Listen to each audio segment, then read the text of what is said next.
Hey, welcome back to another episode for Life for Living Well. My name is Richard. Before I dive into the topic I have for us this week, I'd like to say if you'd like to know one or two things about Life for Living Well community, you can check it out on our website at www.lifeforlivingwell.com.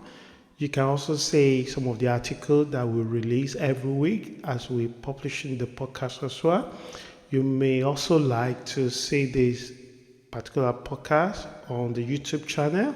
So please share the news, share the message. If you find what we're doing inspiring and helpful, please share it and let us keep growing. Thank you.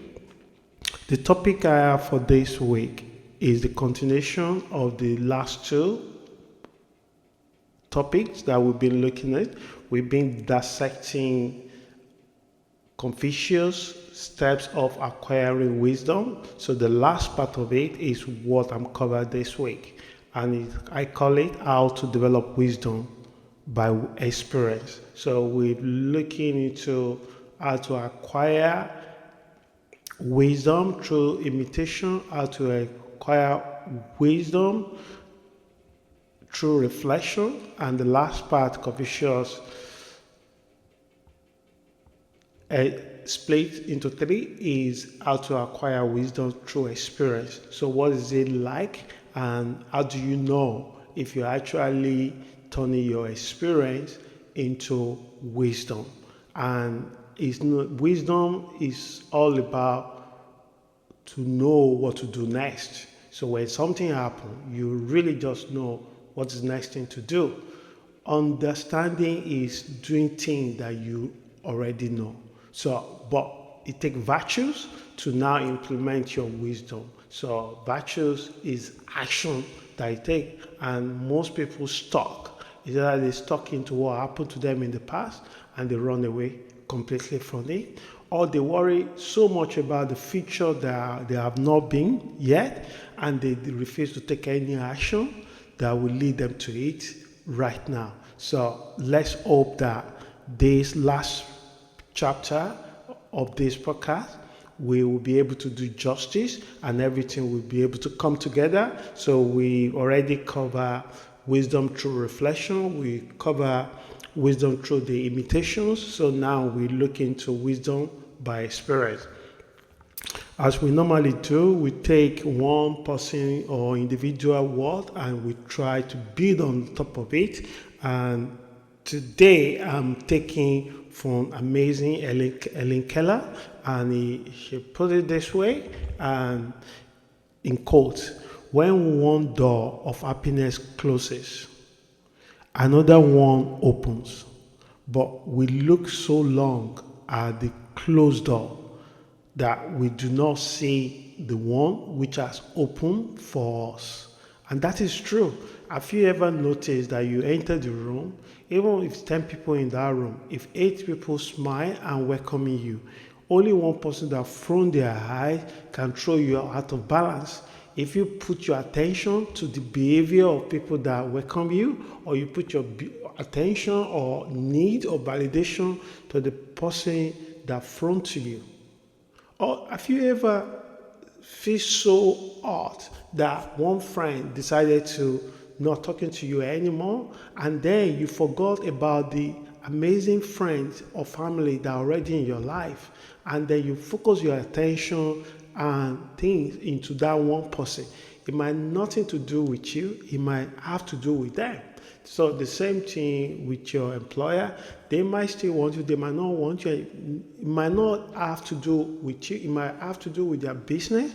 And then, but if you put yourself on they want you and they don't want you anymore, you might miss the point of so many opportunities that are out there for you. And you are not, it's either you are not ready for it or you don't have the skills for it. So things you normally have to do is to do the hardest one, build the skill up. If you already have it and you have not using it for upskill it, and then start afresh. It is very difficult when you have little bills to pay, when you have a family that look up to you, when you have that can also throw you off balance because you worry about so many other things. But there's so many things you could do meanwhile while you upskill yourself. So, how to develop wisdom by experience. Life itself is enveloped in a multitude of mysteries.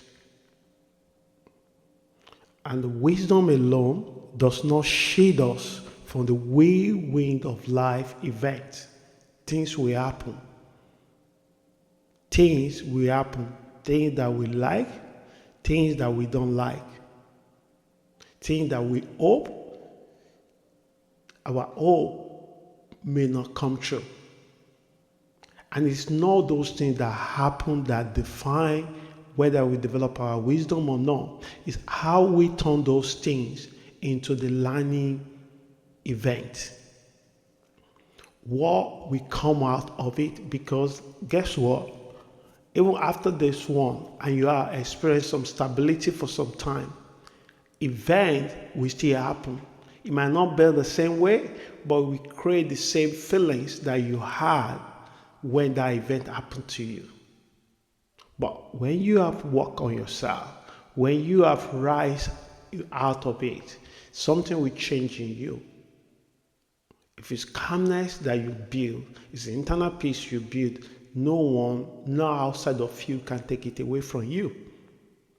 So if you listen to me this morning and you worry about your future, you worry about your job, you worry about your family,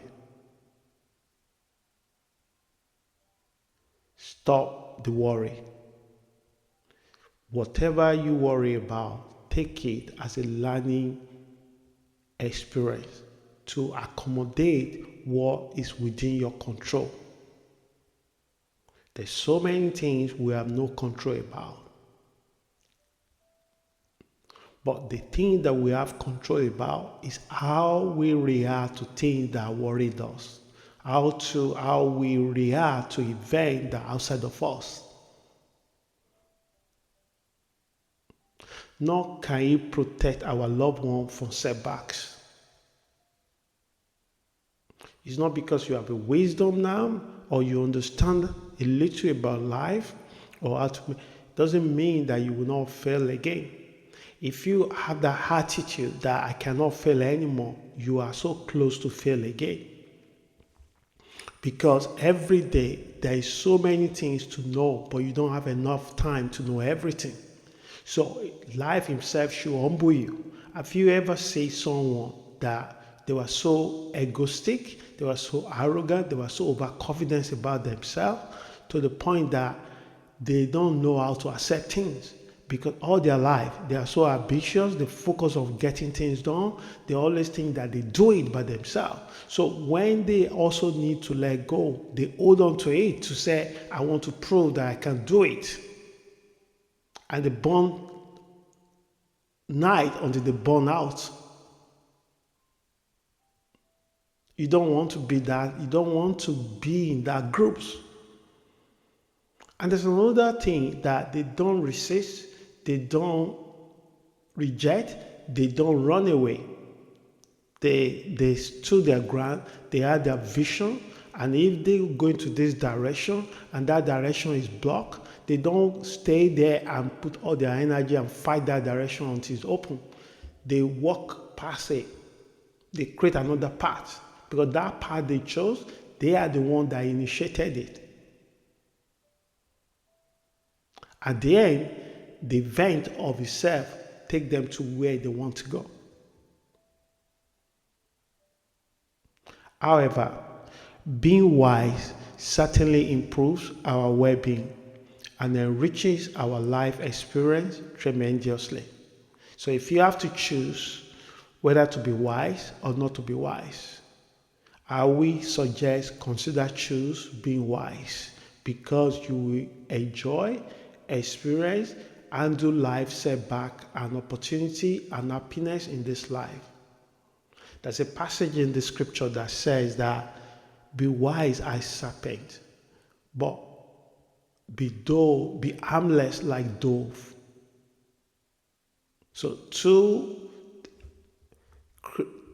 creature was using here. Be wise as snake, but be harmless like dove. So don't turn your wisdom, understanding, don't turn it to harm yourself and your environment.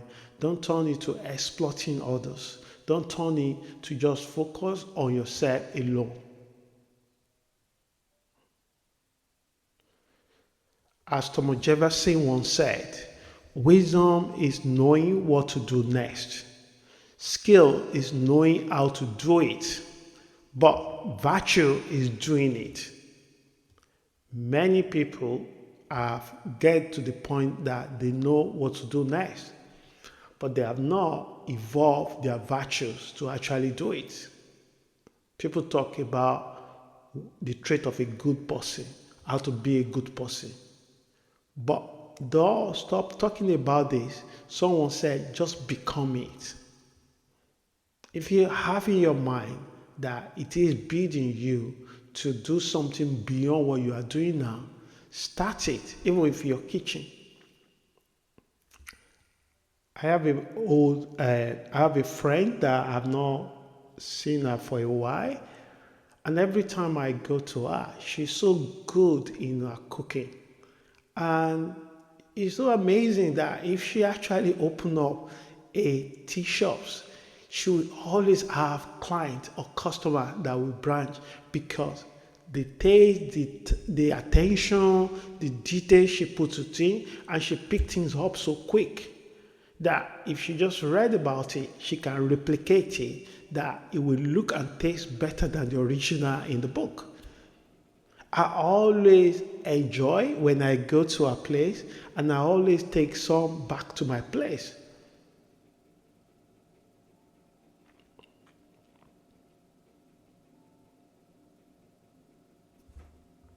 So wisdom allows us to view life experiences as teachers. So when you develop wisdom, one thing that will happen to you, you take more responsibility, you take more accountability. You find it difficult to blame others, even though the others have their contribution to your pain. But you look into the path that you can take from it, and you turn that experience to become your teacher, and you embrace the lesson and absorb the lesson that it taught you. And this is the part a lot of people are running away from because it's not pleasant, it's not nice, the emotion is unreal. But if you're able to do this, empowering us to accept what we cannot change and to reflect deeply. And what you notice that you will not waste a lot of time with your mental thinking. You will not need to suffer too long. Why will you need to suffer for days, months, years because of the event that has happened in your life? Some events, I'm not minimizing your experience. I'm not minimizing some event that it felt so unfair. And when you are sunk with the feelings and pain of unfair, if you don't careful, it can drag on for years and you don't have eternity to live and can rob you of amazing opportunity, happiness, new friendship, new life that you are capable to create. But there could be a time where you have no control about what happened to you. And most of the things that will happen to you, you have no control over it. One person instigated and the rest join. Or nature decided that you are in the wrong place at the wrong time. Or you go into the business with a shady or relationship with a shady and corrupt character. because your heart is so pure and innocent. But remember, the scripture said, be wise as serpent, but harmless like dove. Maybe you went to a relationship, harmless like dove, but you didn't develop the wiser part of a snake. So if you grow up in a tropical environment, you see more snake than you see dove. If you grow up in an advanced country with a climate more cooler, you see more dove than snakes. So you would need to transcend into those two environments and try to observe those two creatures and see what they're doing. Why the scripture said, be wise as snakes and be harmless like dove. Many people will stop and let the dove land on their shoulder without worry. But how many will allow snake to wrap itself around them? Have you asked yourself why? Why is this snake can blend so easily with the grass, or decide to come out certain time of the day? Because snake itself watch you, observing you, and then calculate whether it's not risky for the snake to come out. So, wisdom allows us to view life experiences as teacher. Not only that, it will empower us to accept what we cannot change and to reflect deeply. So this mindset propels us to a higher level of understanding. Not only that, we will develop resilience because we have many good things in life. We will also have many setbacks that come from different things. Personal growth beyond what we may have thought possible. I was told some event happened about 10 years ago in my life. Where I am today is not the thing that I even vision, like I vision it, but I vision different path to get here. But event happened that I have to take responsibility and I have to change the direction. And then where I am is not the thing that I plan, but is the best place that I want to be. Taking responsibility is not the easiest thing to do. But once you develop wisdom, you realize that for you to open the next door of your life, you have to. You have to. After you grieve, after you sad, after you mourn, the things, the pain that you have to say, okay, enough is enough, and now let's start again. So as humans, we naturally crave assurance, stability,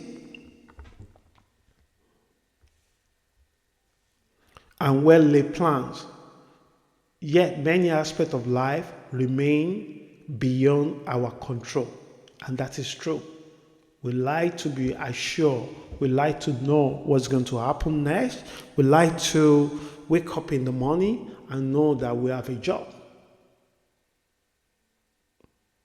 No, we like to plan a year ahead, knowing that we have this regular income that comes in. We like to have the same friends, hopefully that they don't sick and they are enough. They didn't travel or walk away from us. But life have its own way for us. That friend might be the people that's supposed to come into our life for certain period. And the moment they vacate, the universe will bring more people into your life that they also have engagement. But is a human being to say, I want to keep this person in my life forever. But once they come to your life, they're already in your life forever. So they might not be in your life physically, but the connection you have is there.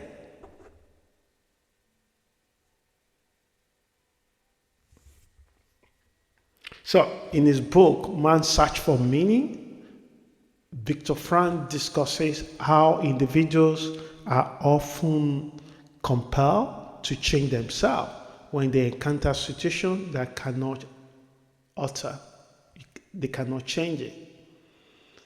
And it takes wisdom. Most people will resist. It's a natural thing. Most people will let their ego to say to them that, no, I'm going to prove you wrong, that I'm capable to do that. You have to think about the vision you have. You have to think about what you really want for your life, not what other people want for you. Every time you meet people and they say their goals and agenda for you, resist it. So that reminds me that every time I go to marathon, it takes time for me to develop understanding that I should not changing my training plan on the real day. I should train, run the way I want to run my marathon. So when you get to the marathon, adrenaline so high, a lot of people that are trying to do the same thing like you, but they have no plans. So what they do is, if they normally finish 4 hours when they do training, when they run long distance on their own, on the marathon day, they want to kill behind the elite timing, and they want to finish in 1.5 hours or 2 hours, and they get burned out. Within 30 minutes, they get burned out. You will see them beside the water table. But for the next 5 minutes, everybody was so happy. You are using other people that present to be, but you have no idea what kind of training they put on. It takes me time myself. I fall into that trap many times. And many times I finish race with injury because I was running with other people's ideas and goals, not my own. So in life, you have to firstly develop your own vision, know where you want to be, how you want to live your life.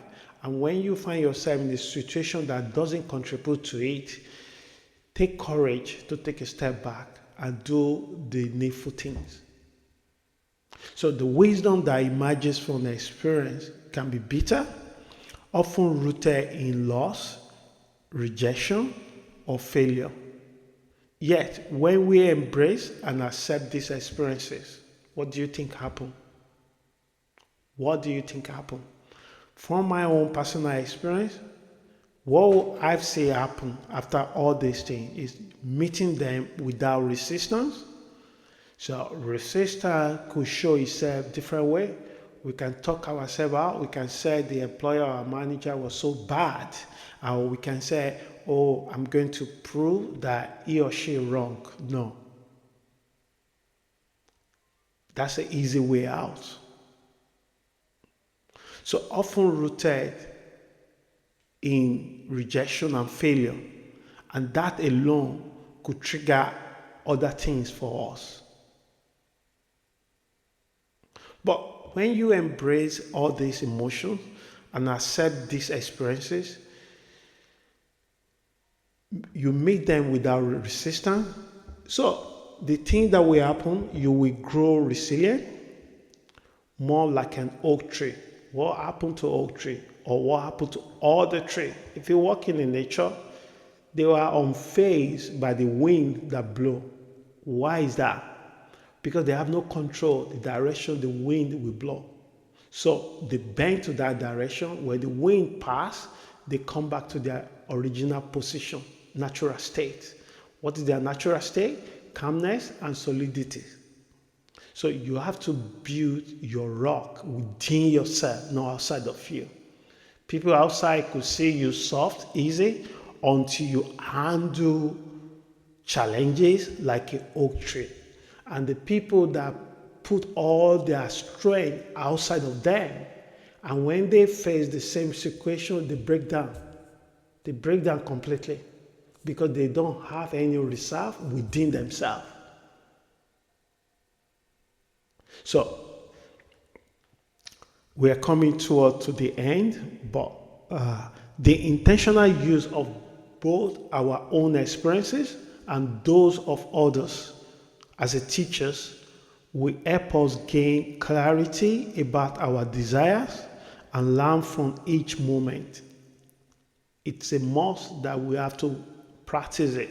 Every time we know or observe or read about someone, try to put yourself in their shoe. How will I handle these things? Meditate about it. If these things that happen to this family, if these things that happen to this person, if these things that I read or heard that is happen, how will I handle it if it's happened to me? That's why Stoic philosophy recommend using reverse psychology to meditate that. Think about the evil that before you. Think about that you lost everything that you have. How will you handle that? Are you willing to start again? It's not nice. The worst thing that can happen to any parent is to lose their children. The worst thing that can happen to any happy relationship is to lose one of the partner. The worst thing that can happen to everyone is to have a good friendship and suddenly your friend is no longer there. The worst thing that can happen is you get to the work and the next on the day thinking like this is what you're going to do, and then your 3 o'clock meeting was brought forward to 10 o'clock in the morning, and your boss tell you that your service no longer needed. That's the worst thing, because when you left home, you didn't have that thought. But are you the first person that happened to? If it's happened to someone before, it can happen to you. How did they handle it? So this is where the wisdom comes. So you use the opportunity of what happened to someone to use that as a lesson for yourself. So growing older can be a blessing if we choose to view our setbacks as teachers and embrace hidden wisdom they offer. Wisdom derived from the experience often reveals itself through qualities such as endurance, tenacity, persistence, humility, a growth mindset. You say, that is great. This quality is not just going to fall on you. It takes intentional steps, perpetual behavior that develop these skills within you. And you will not see someone with this skill rating it because of the car they drove or the clothes they wear. It's the behavior, the virtue that they demonstrate that you will see within them. So, as we bring this to the end, so in the past 3 weeks, we have explored Confucius' 3 paths to wisdom, examining real life experiences and breaking down the qualities, behaviors, and habits that foster it. You too can intentionally cultivate wisdom in various areas of your life. As Jefferson said, wisdom guides you in knowing what to do next, but it is virtue that compels you to act. Many find themselves stuck at this point. As a wise person once said, don't just speak about being good, become good. I hope this message helps someone. Thank you for your time. Thank you for following this message for the last 3 weeks. And I hope you have an amazing week. Please stay safe and have a wonderful week. Ciao.